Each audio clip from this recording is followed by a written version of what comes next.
ध्यान से देखिए, इस बोर्ड को लिखा हुआ है बिहार सरकार प्राचार्य और लाल कलर का बोर्ड है। वीआईपी गाड़ी है। गाड़ी का कंडीशन देखिए आप ध्यान से, कितना बढ़िया है।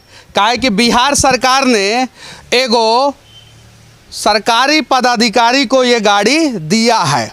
एक और गाड़ी है यहाँ पे, बिहार सरकार चिकित्सा पदाधिकारी लिखा हुआ है बक्सर। देखिए ध्यान से इस गाड़ी को। और उसके बाद से देखिए ध्यान से, इस खंडहर हो रहा आयुर्वेद का कॉलेज। गाड़ी खंडहर नहीं है, गाड़ी टकाटक है, साफ सुथरा है, लेकिन कॉलेज जो है खंडहर हो गया है। ध्यान से देखिएगा। उसके अलावा ये सब देखिए कि ये आयुर्वेद का बढ़ावा देने वाला बिहार का बक्सर का एगो कॉलेज है और उसकी स्थिति मैं आप लोगों को दिखा रहा हूँ। देखिए, अगर इसमें हम घुसेंगे तो सांप गोजर जरूर मिल जाएगा, और सांप गोजर मिल जाएगा तो हम आयुर्वेद पद्धति से इलाज कैसे कराएंगे जब आयुर्वेद का कॉलेज वे जो है वो बद से बदतर हो गया है। फिर भी हम घुसने का प्रयास करेंगे और दिखाने का प्रयास करेंगे। इस जनता का पैसा को खंडहर किया गया है। और ये हड़प्पा और मोहनजोदड़ो की खुदाई में मिला हुआ बेंच टेबल कुर्सी नहीं है, बल्कि बिहार सरकार का स्वास्थ्य विभाग पे एगो मतलब कि शब्द का इस्तेमाल करेंगे, लानत ही है। देखिए, इसको ध्यान से देखिए, खंडहर हो गया।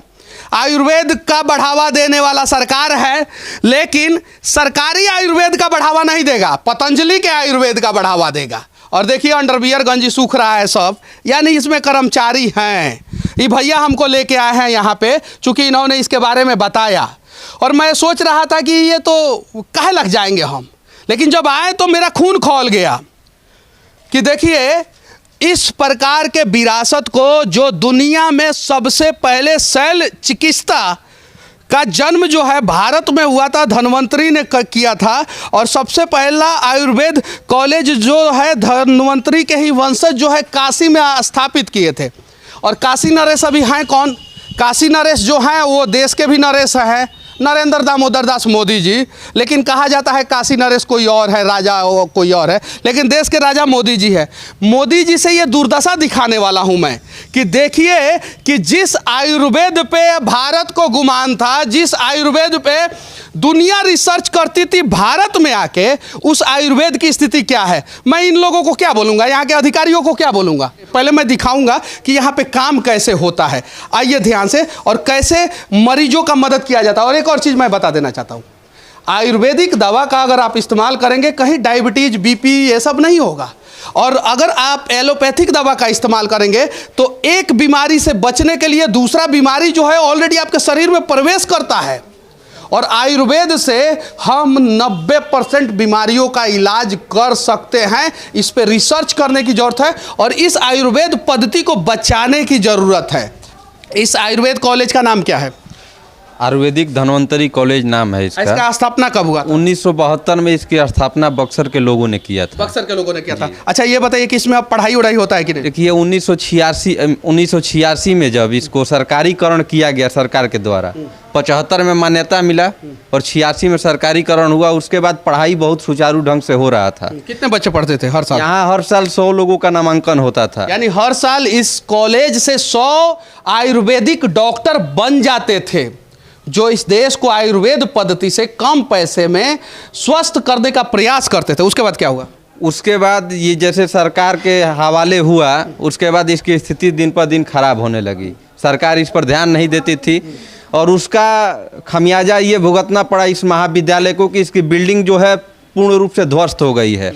और 2001 में सरकार ने पढ़ाई यहाँ पर बंद कर दिया। जो यहाँ पर 2001 में जी, उस समय लालू जी की सरकार थी और उन्होंने यहाँ पे पढ़ाई बंद करा दिया। ये उत्तर दक्षिण भारत का, बिहार का सबसे बड़ा महाविद्यालय था आयुर्वेद का। और जब 2001 के बाद बंद हो गया तो अभी 21 साल हो गया, 2022 है। जी। तो इस 21 साल में इसको चालू करने का प्रयास किया गया कि नहीं? जी, हम लोगों ने तो यहाँ के स्थानीय लोगों ने और जो भी छात्र नेता, युवा नेता या सामाजिक लोग थे, बार बार कोशिश किए। अपने विधायक को, सांसद को, मंत्री को, स्वास्थ्य मंत्री मंगल पांडे से हम 2 बार मिल चुके हैं, लेकिन चालू नहीं हुआ। क्योंकि एलोपैथिक में क्या होता है कि कमीशन ज़्यादा मिलता है और आयुर्वेद पद्धति से अगर देश का विकास किया जाएगा तो देश के जो गरीब लोग हैं, ये साधारण लोग हैं, वो अपने बीमारी का इलाज जो है बहुत कम पैसों में करा लेंगे। इसलिए आयुर्वेद का हॉस्पिटल जो है उसे धीरे धीरे ख़त्म किया जा रहा है, जबकि नहीं ख़त्म होना चाहिए, क्योंकि आयुर्वेदिक दवा जो है कहीं भी नुकसान नहीं पहुंचाता है। और ये सभी लोग आते हैं, हालांकि दवा मिलता है यहाँ पे, लेकिन पढ़ाई बंद हो चुका है। देखिए, और मैं दावे के साथ कह सकता हूँ कि इसको जो है सुचारू रूप से अगर चलाया जाए तो शायद जो है और भी ज़्यादा लोगों को फ़ायदा होगा। और देखिए आयुर्वेद जानना चाहिए कि कौन सा डोज दे रहा है, क्या हो रहा है? सर बताइए। ये स्वर्ण प्राशन हो रहा है। क्या कर रहे हैं सर आप? हम यहाँ पर स्वर्ण प्राशन करा रहे हैं। अच्छा, ये क्या होता है सर? ये बच्चों के पावर ऑफ इम्यूनिटी को बढ़ाता है। पावर ऑफ इम्यूनिटी को बढ़ाता है। ध्यान से समझिएगा ये इस चीज़ को। एलोपैथिक में कोई ऐसा दवा नहीं है जो पावर ऑफ इम्यूनिटी को बिना नुकसान पहुंचाए जो है बढ़ा दे। आयुर्वेद में है। इस चीज़ को हमें बढ़ाना होगा, समझना होगा, अपने इतिहास को, अपने विरासत को, अपने आयुर्वेद पद्धति को। क्या नाम हुआ सर आपका? डॉक्टर विजयानंद पांडे। बहुत बहुत धन्यवाद सर। आपके बारे में मुझे लोगों ने पहले ही बताया कि जब से आप आए हैं सुधार हुआ है, लेकिन मुझे दुख इस बात का हुआ कि आपकी गाड़ी चमाचम चमक रही है और ये बिल्डिंग नहीं चमक रहा है। और बिल्डिंग चमकाने का काम आपका नहीं है, सिस्टम का है।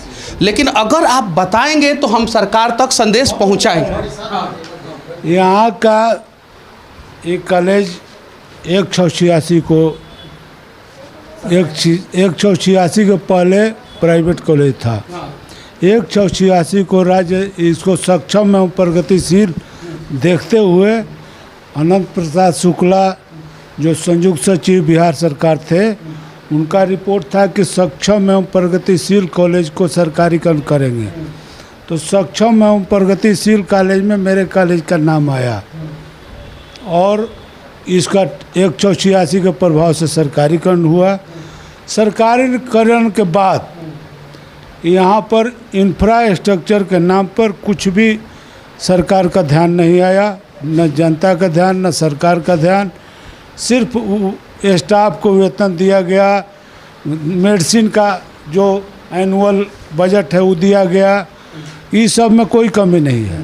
इंफ्रास्ट्रक्चर के नाम पर आप देखिए लिए, आप जरा सोचिए कि सरकारी कर्मचारी, हम बोल देंगे कि बहुत बड़े कामचोर आदमी है, बहुत बड़े कामचोर आदमी है, बहुत बड़े कामचोर आदमी, आराम से बोल सकते हैं। लेकिन कामचोर बनाया किसने, सोचने वाली बात यह है। अगर इंफ्रास्ट्रक्चर जितना सैलरी में खर्च हुआ उसका 10% भी इंफ्रास्ट्रक्चर में खर्च हो गया रहता तो शायद जो है एक आयुर्वेद कॉलेज जो है जो मर चुका है वो आज जिंदा होता। और इसे जिंदा करने का प्रयास जो है आयुर्वेद पद्धति से करेंगे हम लोग, धीरे धीरे करेंगे। ये प्रधानाचार्य हैं और ये भी परेशान हैं, ये भी चाहते हैं कि हमारा कॉलेज जो है आगे बढ़े, यहाँ पे लोगों का इलाज सही ढंग से हो और इंफ्रास्ट्रक्चर डेवलप हो। तो ये तो पहले ऐसे प्रधानाचार्य हैं जो सरकार के बारे में बोल रहे हैं, नहीं तो बहुत सारे लोग डर जाते हैं कि सरकार हमें सस्पेंड कर देगा। और यही खामोशी, यही मौन और यही डर जो है ना देश के बर्बादी का कारण बनता है। हाँ सर, क्या बोल रहे हैं सर? सरकार से आग्रह है, सरकार से हमारा निवेदन है कि शाहाबाद रेंज का धरोहर है, पूरे शाहाबाद रेंज में एक आयुर्वेदिक कॉलेज गवर्नमेंट का ही है। सरकार अपना प्रयास कर रही है, लेकिन जिस तरह करना चाहिए उस तरह का प्रयास नहीं हो रहा है। प्रयास होना चाहिए और इस कॉलेज को नहीं, भारत में जितने भी आयुर्वेदिक कॉलेज है उस सभी कॉलेज को बचाया जाना चाहिए। आगे चलेंगे, कुछ डॉक्टर लोग हैं इधर अंदर जो दवा बांट रहे हैं, उनसे भी बातचीत करेंगे और दिखाने का प्रयास करेंगे। देखिए कितना बढ़िया बढ़िया दवा आता है इसमें, आप देख सकते हैं। ये सभी देखिए, इसको खोलिए, देखिए कितना दवा आता है, देख सकते हैं। और ये दवा का इस्तेमाल अगर भारत करेगा ना तो भारत बीमार नहीं होगा और अनेकों प्रकार की बीमारी तो ऐसे ही खत्म हो जाएगी जो एलोपैथिक के वजह से जो है ना हमारे शरीर में जो है ना घर कर जा रहा है वो खत्म हो जाएगा। तो इस प्रकार का दवा जो है वो भारत के लोगों तक पहुँचे, इसके लिए आयुर्वेद पद्धति का विकास करना पड़ेगा। ये देखिए, ये देख सकते हैं, ये देखिए, ये सभी जो है ना दवा बनाया जा रहा है। अगर कहीं गलती से ये किसी बीमारी में फ़ायदा नहीं पहुंचाता है ना, तो शरीर को किसी भी प्रकार का नुकसान नहीं पहुंचाता है। यही हमारे आयुर्वेद का खासियत है। लेकिन क्या नाम हुआ मैडम? रजनी। अच्छा, क्या कर रही हैं अभी आप? दवा बांट रहे हैं। दवा लिखता कौन है? डॉक्टर साहब। डॉक्टर साहब लिखते हैं। अच्छा, दवा सही ढंग से मिलता है लोगों को? सबको। सब कुछ। क्या नाम हुआ सर आपका? उदय प्रताप। अच्छा, क्या कर रहे हैं प्रताप जी? रजिस्ट्रेशन करते हैं। रजिस्ट्रेशन कर रहे हैं। अच्छा, एक मरीज का रजिस्ट्रेशन करने में कितना समय लग जाता है? मुश्किल से 5 सेकंड या 10 सेकंड। मुश्किल से 5 या 10 सेकंड में एक मरीज का रजिस्ट्रेशन हो जाता है। अच्छा, रजिस्ट्रेशन करने के बाद मरीज कहाँ चले जाते हैं? मरीज को यहाँ से पर्ची जो है वो डॉक्टर के पास चला जाता है। और फिर मरीज को मतलब डॉक्टर के पास बुलाया जाता है और फिर मरीज वहाँ अच्छा, पे। एक दिन में कितने लोगों का रजिस्ट्रेशन कर देते हैं आप? एवरेज यहाँ का है मतलब कि 100 एवरेज है। 100 एवरेज। 100 एवरेज।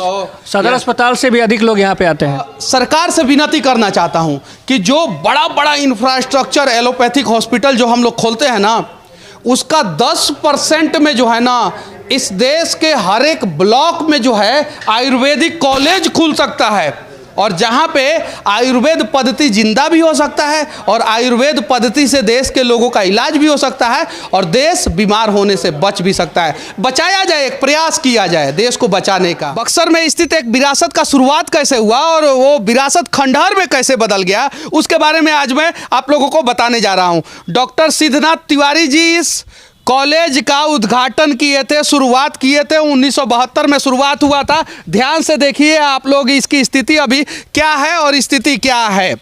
अंदर जो है बोर्ड है, ब्लैक बोर्ड, लेकिन ऊपर जो है छतरी नहीं है। उसके अलावा एक तिरंगा झंडा जो है हर 15 अगस्त और 26 जनवरी को लगाया जाता है, फहराया जाता है शान से, और उस तिरंगा के नीचे जो है भ्रष्टाचार किया जाता है। साथ में हम जूता पहन के नहीं चढ़ सकते हैं ऊपर, काहे कि भगवान धन्वंतरी हैं, हम इनका सम्मान करते हैं। और धन्वंतरी जी का मूर्ति बनाने वाले भगवान के आंखों के सामने भ्रष्टाचार कर देते हैं। भगवान जी थोड़ा सा आंख घुमाइए और इधर देखिए कि आपके नाम पे जो है किस प्रकार से भ्रष्टाचार होता है। और ये आयुर्वेदिक कॉलेज है और आयुर्वेद के देवता धन्वंतरी महाराज आप हैं। इधर देखिए, इधर इधर ध्यान से देखिए, ये देखिए और ध्यान से देखिए। इसमें ब्लैक बोर्ड है, सब ब्लैक बोर्ड स्थित है, लेकिन इस पे कैसे पढ़ाया जाएगा जब हमारा भविष्य ही ब्लैक हो गया है? कैसे? इस आयुर्वेद पे रिसर्च जो है दुनिया के अनेकों कोने में होता है और आज लगातार हो रहा है। और भारत जो आयुर्वेद पद्धति का जनक था वो बर्बाद हो गया। देख लीजिए, ये खंडहर बन गया। ये देखिए, इधर देखिए, ध्यान से देखिए, ये देखिए, ये काला जो है बोर्ड जो है ये दिखा रहा है कि हमारा भविष्य किस प्रकार से काला हो गया है। साथ में अनेकों जगह पे जो है नेताओं का जो है शिलापट लगा हुआ है। एक इधर लगा हुआ है ऐसे किसी नेताजी का, माननीय श्री जगत नारायण त्रिवेदी जी का, जो उसका उद्घाटन किए थे। इसका भी उद्घाटन बड़ी तामझाम से हुआ था, उसके बारे में भैया बताएंगे किस प्रकार से उद्घाटन हुआ था। इस बड़ी तामझाम के साथ अवधेश नारायण सिंह जी किए थे। उसमें बहुत सारे नेता भाजपा के और बिहार के आए हुए थे, मंत्री लोग भी आए हुए थे। अरे हम भगवान के भरोसे बैठे हैं, क्या पता भगवान हमारे भरोसे बैठे हैं, हम भगवान को दोष काहे लग देंगे? क्योंकि भगवान अगर इंसान के रूप में धरती पे हम लोगों को जन्म दिए हैं तो इंसान बन के जो है ना इंसानियत को बचाने का ना प्रयास करेंगे। आगे भी कुछ बोर्ड लगा हुआ है, उसके बारे में बताइए कि इधर क्या क्या हुआ। इधर क्या है कि वहाँ पर चिकित्सा भी हो रहा था। 100 विच्छेद केंद्र भी है यहाँ पर, पोस्टमार्टम रूम है। और पोस्टमार्टम रूम इधर हुआ करता था इधर, और अभी गंजेड़ी भंगेड़ी आते हैं इधर सब। और ये पढ़ाई वगैरह होता था। और माननीय मुख्यमंत्री थे 1985 में। 2000 साल पहले का इतिहास हम नहीं बता रहे हैं, सिर्फ और सिर्फ 20 साल पहले का इतिहास बता रहे हैं। देख लीजिए कितना खंडहर हो गया हमारा। अरे इतिहास बचाएंगे घंटा नहीं, अब बोलेंगे हमारा पार्टी जिंदाबाद, तुम्हारा पार्टी जिंदाबाद। अरे पहले अपने भविष्य को बचा लो ना।